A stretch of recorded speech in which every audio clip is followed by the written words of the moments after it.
there's been a lot of debate I saw online about what the best generation is, but most people are pretty set on the idea that this current generation that we're in, the PS5, Xbox Series S and X, is not gonna be the best generation.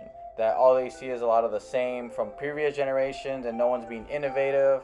Um, and with that, I just kind of want to say that I don't think this is going to be the best generation because I feel like that's very subjective. Everyone is going to have their own opinion. There's people who are going to say the Super Nintendo or Nintendo eras were the best generations. So I feel like that's a very subjective thing to say. So I'm not here to say that the ninth generation is going to be the greatest generation of them all.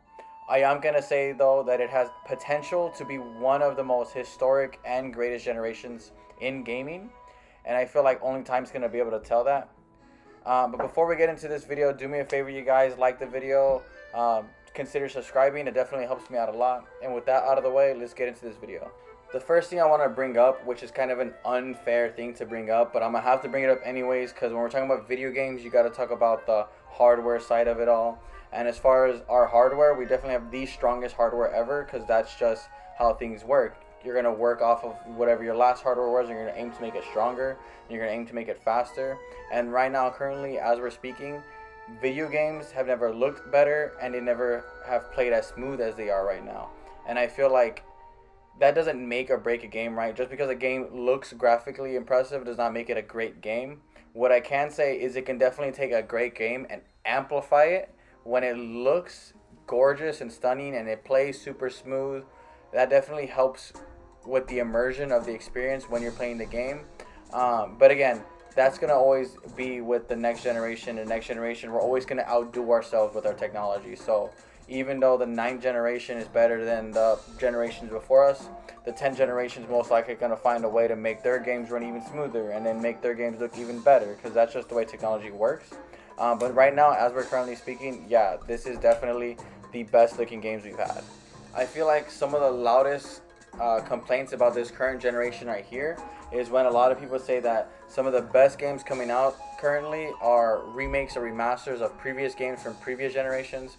And even though that is fairly true sometimes, or like sometimes the remakes or remasters are oftentimes better than our current games, but those games are made way better with our new technology, and that's something that you can't say with a lot of games in the past. For example, I played the Resident Evil 4 demo, and just based off of that, I don't want to say it makes the original Resident Evil 4 obsolete, but it definitely amplifies that current game, because they took the Resident Evil 4 game and then they added onto it and made it more in depth and make it feel more lived in and made it feel more actualized. And I feel like with our current technology, we can take older games that we loved and imagined to feel a certain way and really truly present them in a way that they deserve to have always been shown off. And I feel like, no, these remakes and remasters don't make their previous game versions obsolete all the time, but they definitely help amplify or help us remember our games in a better light. And I feel like that's only can be done with today's technology, and that couldn't have been done in previous generations. I feel like something that people aren't considering, and I feel like it's something that we haven't really felt the effect of yet, is the fact that we're in a more of a competitive gaming space than we've ever seen. I feel like when the Xbox One was announced and when Nintendo had the Wii U, they definitely fell off from grace, and I feel like that led the way for PlayStation to regain their supremacy and regain the market share, which made third parties want to only work with PlayStation. It allowed them to cut a lot of deals where they had a lot of exclusivity, and I think it definitely made PlayStation feel a little too comfortable in doing things being very stagnant, and they weren't really challenged enough to kind of create something over the top crazy, so they kind of just stuck to what they knew. So I feel like with Xbox being in a better position, Nintendo coming out of their best generation with the Nintendo Switch, I feel like Sony is definitely starting to feel that effect now currently, and I feel like we're gonna start seeing them react in a way where they're gonna have to prove that the PS5 is the generation to get. You hear their executives say this a lot, where they're looking into the future now, versus during previous generations they were looking at the now, and now they're always looking at a couple years ahead and even planning on their next steps and having a pipeline stacked up ready to go.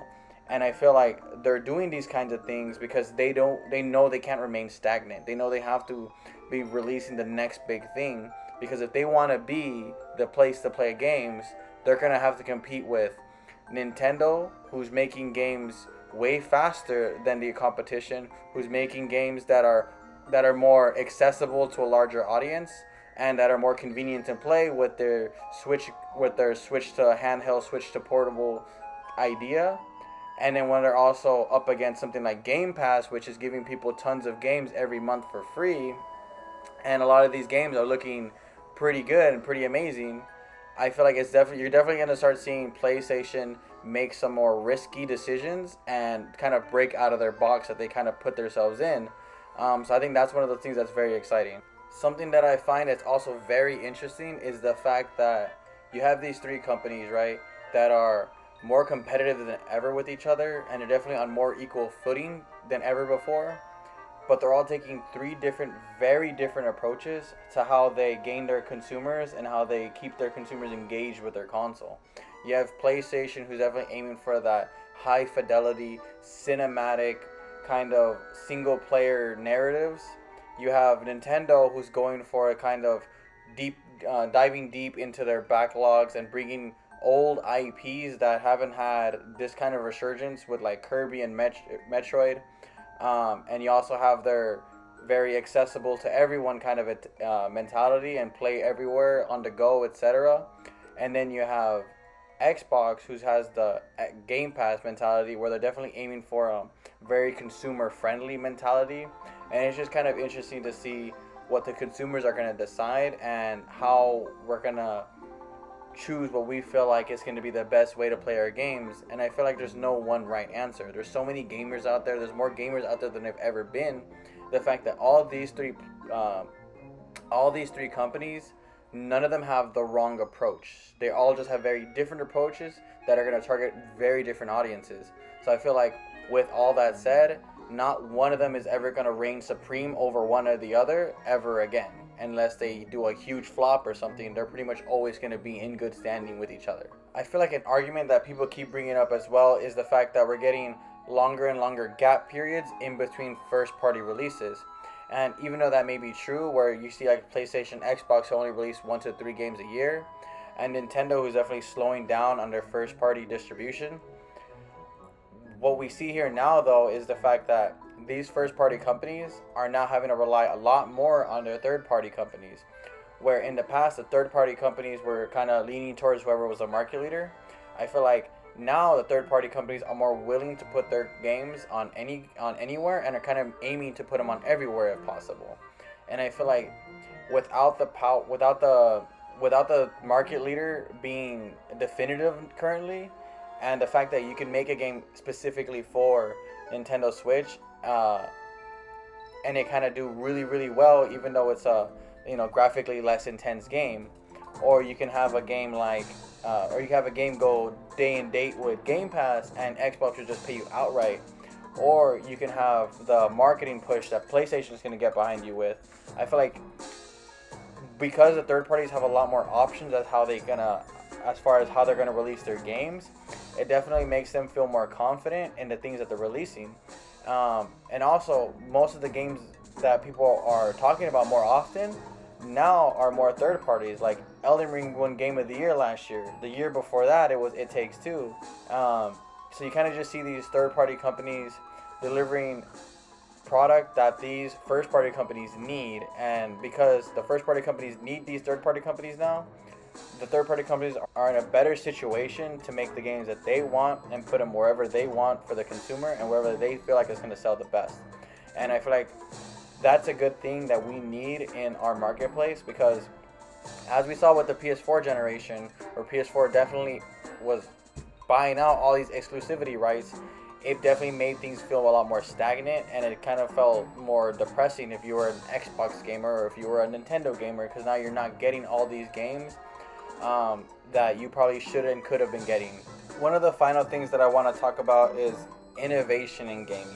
A lot of people are talking about how majority of these games are exactly the same as games that came in before it, or they're not coming out with new ideas, or they're feeling very stagnant.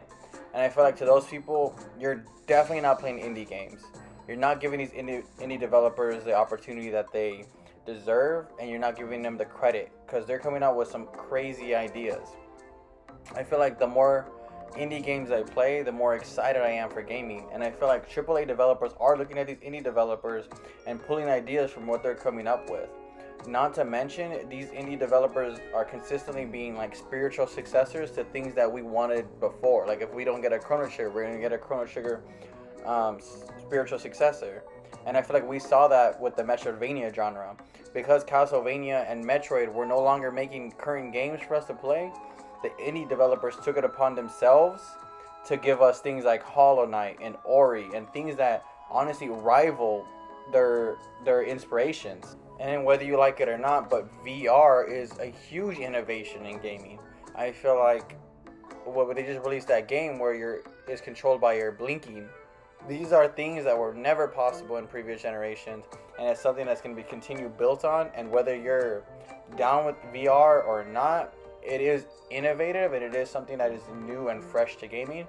So even though I am personally not into VR, I am excited when I hear people who are excited for VR.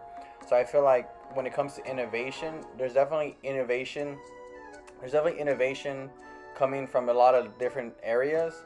People are just choosing to not look at them, or maybe they themselves are not interested in, and that's fine if you're those people, but you can't pretend like there's no innovation in gaming. Or especially if all you're doing is buying remakes and remasters, then it's like you're not even giving these new ideas a try. And I feel like in previous generations, they didn't have a lot of legacy content anymore. So people were more willing to try all these new IPs. But now that we have all this legacy content, all people want is this legacy content, right? They want the next sequel to their game that they love. They want to replay that game again. And I get that, I understand that, because I get that all the time, and I buy remakes and I buy remasters, and I want sequels to these games that I had. But I also want to try these new IPs, and I want to give these new ideas a try, because even if it might be a miss, or even if it's not the greatest game in the world, I want these developers to know that I want them to continue trying to make new things and being a little risky with their game development. That way I can be more engaged myself. Yeah, I could honestly say that this is probably the most excited I've ever been to be playing video games, and the most excited I've been for games to be coming out. Yeah, it has been a rough start to this generation. I feel like 2020's pandemic definitely set a bad tone for the start of this generation. And then when you add that in with the ballooning price tag of game development and these longer lengths in game development, I feel like it's definitely been a rocky start. But I feel like once they get the ball rolling, and once these game devs know how to budget their money properly, and when they can learn to start anticipating how long it's going to be in between releases, I think that's when we're going to see the creativity that these game developers have, and how they're going to be merging that with the technology and with the graphical fidelity that we as consumers want to see. You know, we want to see a game that looks amazing. We want to see a game that runs smooth, and we want to see a game that's creative and fun, and even sometimes just takes inspiration from what we loved in the past. All in all, I'm just very excited for what comes next in gaming. Those are my final thoughts. Let me know down below, you guys, if you think this generation is a dud. If you think if nothing good is going to come from this generation, just let me know down below. With that, I'll see you guys in the next video.